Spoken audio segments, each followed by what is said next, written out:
নমস্কার বন্ধুরা, cook with রাহা চ্যানেলে আপনাদের স্বাগত জানাই। আজ আমি আপনাদের সঙ্গে ডিমের চপ রেসিপিটি শেয়ার করব।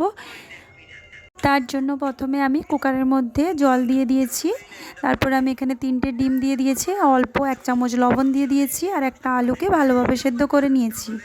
3টে সিটি দেওয়ার পর আলু আর ডিমগুলো সেদ্ধ হয়ে গেছে, এগুলোকে আমি নামিয়ে নিচ্ছি। ডিমগুলোকে ভালোভাবে খোসা ছাড়িয়ে নিয়েছি। তারপর আমি ছুরি দিয়ে এক এক করে ডিমগুলোকে অর্ধেক অর্ধেক করে নিচ্ছি। এই ডিমের চপটা বানানোর জন্য আমি একটা ব্যাটার তৈরি করে নেব।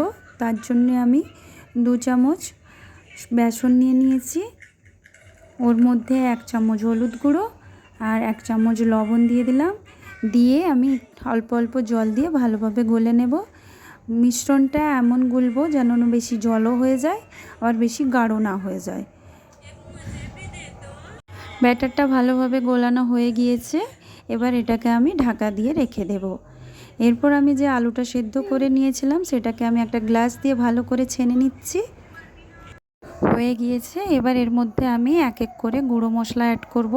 প্রথমে আমি এর মধ্যে 1 চামচ লবণ দিয়ে দিলাম, তারপর এর মধ্যে 1 চামচ লঙ্কা গুঁড়ো, 1 চামচ হলুদ গুঁড়ো, 1 চামচ ভাজা জিরে ধনে গুঁড়ো আর 1 চামচ গরম মশলা গুঁড়ো দিয়ে দিলাম।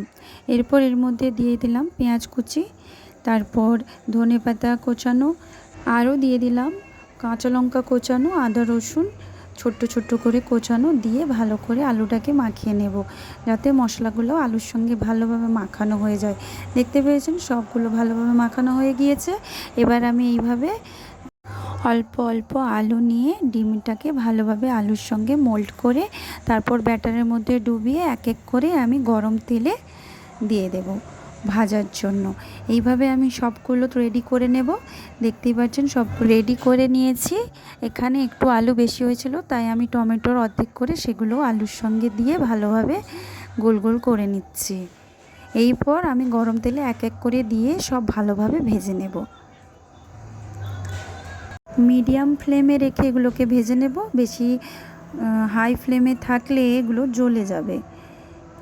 এইভাবে আমি এক এক করে সব ভেজে নিচ্ছি। আপনাদের মধ্যে কেউ যদি আমার চ্যানেলে নতুন হয়ে থাকেন তাহলে আমার চ্যানেলটি সাবস্ক্রাইব করে দেবেন। আর আপনাদের আমার ভিডিওটি কেমন লাগলো তো অবশ্যই কমেন্টে জানাবেন। আপনারাও এইভাবে 5 মিনিটে বানিয়ে ফেলুন ডিম চপ, খেতেও খুব মজা হয়। আশা করছি আপনাদেরও খুব ভালো লাগবে। ভিডিওটা বেশি বড় না করে আমি এখানেই শেষ করলাম। আবার দেখা হবে নতুন রেসিপি নিয়ে। ভালো থাকবেন, সুস্থ থাকবেন।